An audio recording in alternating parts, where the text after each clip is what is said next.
Assalamualaikum warahmatullahi wabarakatuh. Jumpa lagi dengan kami di channel BAP Education. Pada video kali ini saya akan membahas soal SKB untuk CPNS Guru Pendidikan Agama Islam. Nah, pada soal ini kami akan membahas contoh-contoh soal SKB tahun lalu. Nah, soal ini berasal dari mana? Ini adalah soal yang dialami sendiri oleh tim kami yang tahun lalu. Beliaunya adalah peserta SKB dari Guru Pendidikan Agama Islam. Dan alhamdulillahnya beliaunya lolos dan akhirnya saat ini sudah menjadi CPNS.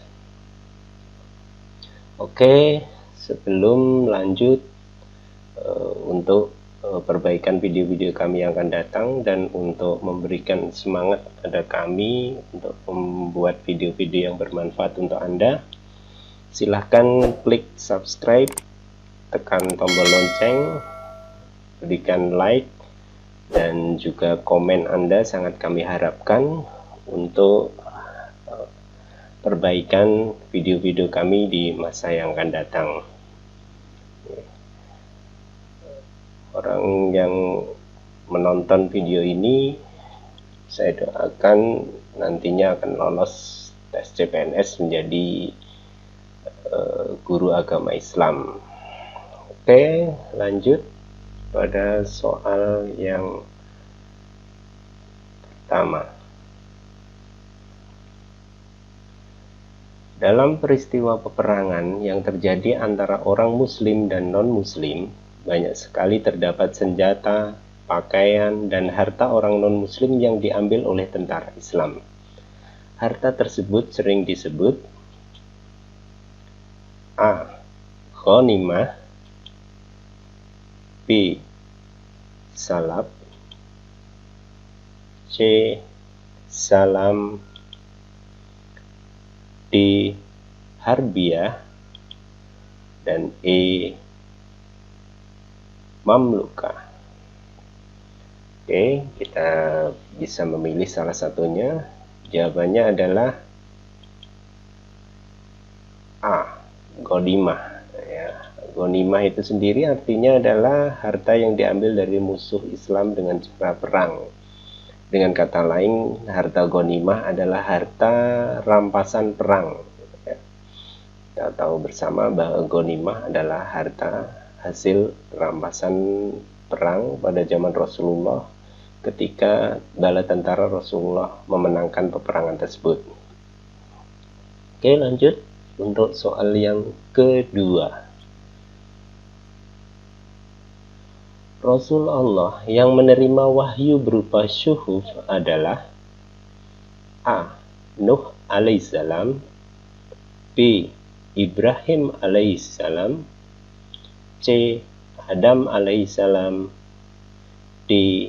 Isa alaihissalam, dan E. Muhammad sallallahu alaihi wasallam. Kita bisa memilihnya. Jawaban yang benar adalah B. Ibrahim alaihissalam. Karena Rasul yang menerima wahyu berupa syuhuf adalah Nabi Ibrahim alaihissalam dan Nabi Musa alaihissalam. Oke, lanjut untuk soal yang ketiga. Yang termasuk prinsip akhlak menurut pendapat Imam Al-Ghazali adalah A. Karimah, B. Hasanah, C. Naqliyah, D. Hikmah, dan E. Mahmudah. Kita pilih jawabannya salah satunya. Jawaban yang benar adalah D. Hikmah. Ya, menurut Imam Al-Ghazali, ya, akhlak itu adalah menurut Imam Al-Ghazali adalah hikmah. Oke, lanjut pada soal yang keempat. Seorang suami meninggal dunia dengan meninggalkan ahli waris istri, satu orang anak laki-laki, ayah, dan ibu. Pewaris mempunyai harta peninggalan sebesar 75 juta rupiah. Hitunglah berapa bagian istri almarhum. Jawabannya A. 9.375.000, B. 12.500.000, C. 20 juta, D. 25 juta, dan E. 40.625.000. Nah, di sini mengharuskan kita untuk mampu menghitung bagaimana cara menghitung warisan. Dan warisan juga dihitung dengan persentase masing-masing sesuai aturan yang sudah ditetapkan oleh agama Islam.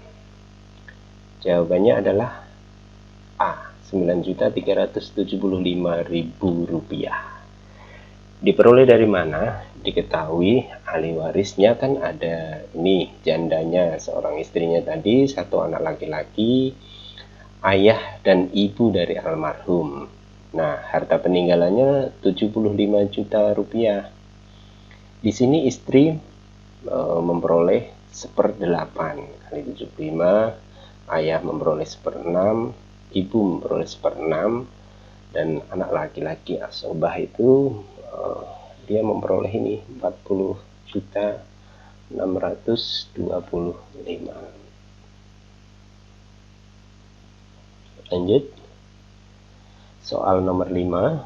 Qada Allah Subhanahu wa taala merupakan konsepsi Tuhan yang dituangkan nuansanya dalam A. Alam roh, B. Alam semesta, C. Alam lauhul mahfuz, D. Alam akhirat, dan E. Alam barzah. Jawabannya adalah C. Lauhul mahfuz. Oke, lanjut untuk soal yang ke-6.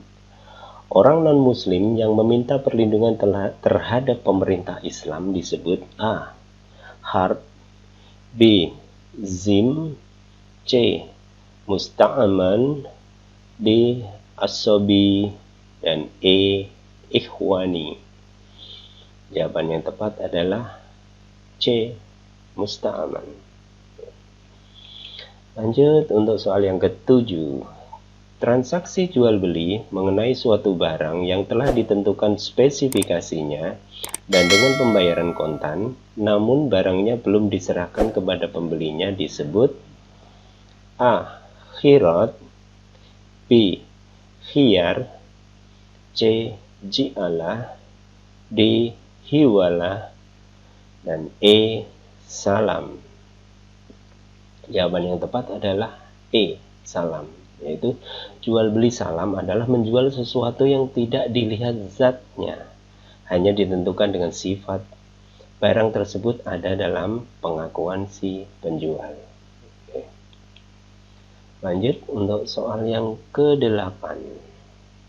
Di dalam hukum bersuci dalam fikih Islam, air kelapa termasuk dalam kategori.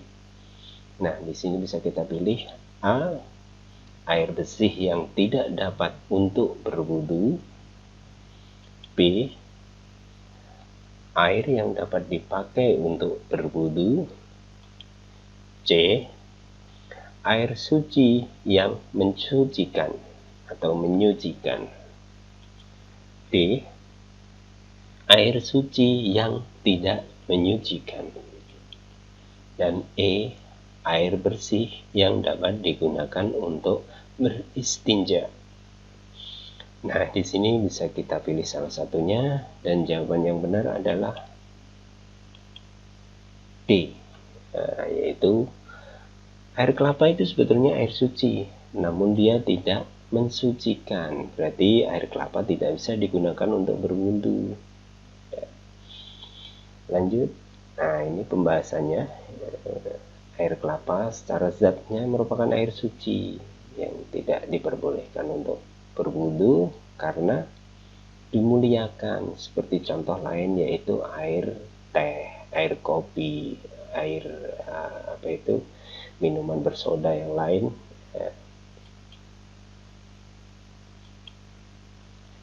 Lanjut soal yang ke-9. Tokoh Islam yang menyebarkan agama Islam pertama kali di wilayah Cina adalah A. Khalid bin Walid, B. Sa'ad bin Abu Waqqas, C. Zaid bin Harits, D. Haidar Ali, dan E. Hasan al-Banna. Ini adalah tokoh-tokoh Islam yang menyebarkan agama Islam. Dan salah satunya adalah ada penyebar agama Islam di wilayah Cina. Dan jawaban yang benar adalah Khalid bin Walid.